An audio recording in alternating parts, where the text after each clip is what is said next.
یہیں پہ تھوڑا سا تیمم والا غسل تو میں نے بتا دیا، پریکٹیکلی پانی جب وضو دے دیں جی ایک مرتبہ، ہمارے پاس ہم نے وضو کر لیا، وضو کر کے بازو دھل گئے ہیں،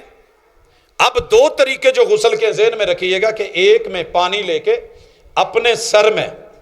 آپ نے اس کو باقاعدہ، میں نے تھوڑا لیا ہے، اس میں پانی ڈال کے خلال کر لینا۔ اس کی سائنسی فائدے ہوں گے کہ انسان کا جسم پورا حرام مغز اطلاع دے دیتا ہے، اچانک پانی ڈالنے سے یا کہیں ڈبکی لگانے سے ہم کچھ بھی ہو سکتا ہے۔ اور اس کے بعد حضور علیہ الصلوۃ والسلام نے دائیں سائیڈ پہ پانی ڈالا ہے۔ میڈیکل سائنس مانتی ہے کہ ہمارے اس طرف کوئی سسٹم نہیں ہے، لیکن الرٹ ہو جاتے ہیں، سینسر بتا دیتے ہیں کہ پانی آ رہا ہے، ریڈی رہی ہے، تو وہ ایکٹیو پانی لینے کے لیے رونگٹے کھڑے ہو جاتے ہیں، دلیل ہے اس کی۔ پھر آپ بائیں سائیڈ پہ پانی ڈالیں گے اور آپ باہر نکل کے پاؤں دھو لیں گے، جیسا کہ سیدہ میمونہ رضی اللہ، پورا وضو کر لیں۔ ہاں یہاں ایک بڑا اہم مسئلہ کہ میں واش روم میں جا کے اندر وضو کروں گا، بسم اللہ پڑھ سکتا ہوں جی، کیونکہ میرے نہانے کی جگہ الگ ہونی چاہیے، میری سیٹ، اور بہتر یہی ہے، افضل یہ ہے کہ گھروں میں ایسے واش روم بنائیں جن کے اندر سیٹ یا ہمارا کموڈ جو ہے وہ الگ ہونا چاہیے،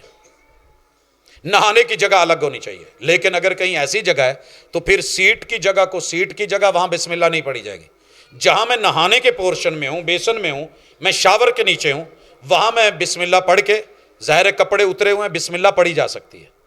ادب کا تقاضا بہت کرتے کرتے لوگ کہیں پہ کہیں چلے جاتے ہیں، جی مکے میں جا کے یہ جائز نہیں، مدینے میں یہ جائز نہیں۔ حضور علیہ الصلوۃ والسلام کی اہلیہ جو بیان کر رہی ہیں، ہاں اگر کپڑا بندھا ہوا ہے بہتر اور افضل ہے کہ انسان کپڑا باندھ کے نہانا چاہتا ہے بسم اللہ، لیکن اگر نہیں تو چاروں طرف سے اس کی چار دیواری۔ اور اس کے بعد آپ کا جو وضو ہے،